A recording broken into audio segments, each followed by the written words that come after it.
inkişafındakı xidmətinə görə mən birinci vitse-prezidentimiz Mehriban xanım Əliyevaya təşəkkürlərimi çatdırmaq istəyirəm bu kürsüdən. Çünki hal-hazırda Ümid Uşaq sığınacağının binası, hansı ki təmin olunmuş, gözəl bir şəraitdə bizə təqdim olunmuş bu bina uşaqlarımızın daha firavan, daha rahat, daha gözəl yaşaması üçün çox gözəl bir məkandır. Bu məhz Mehriban xanımın sayəsində baş tutmuşdur.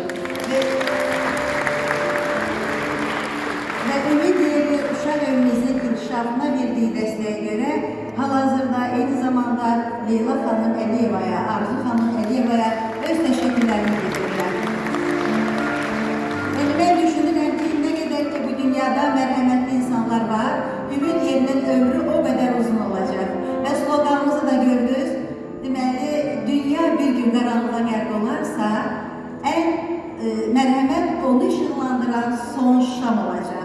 Hamını mərhəmətə səsləyirəm. Hamını məhz bu kimsəsiz uşaqları, möhtac insanları sevməyə səsləyirəm. Sevin ki, seviləsiniz.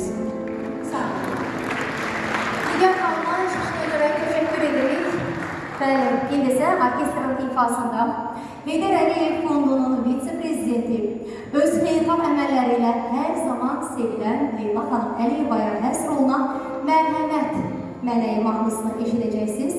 Nəzərinizə çatdıraq ki, bu ifa ilk dəfə bu səhnədə səslənəcək. Ümumiyyətlə, bu gecədə ifa olunan mahnıların, musiqilərin əksəriyyəti ilk dəfə ilə bu gecə səslənəcək, təqdim olunacaq.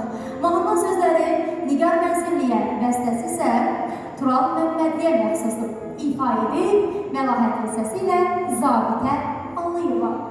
Alqışlar.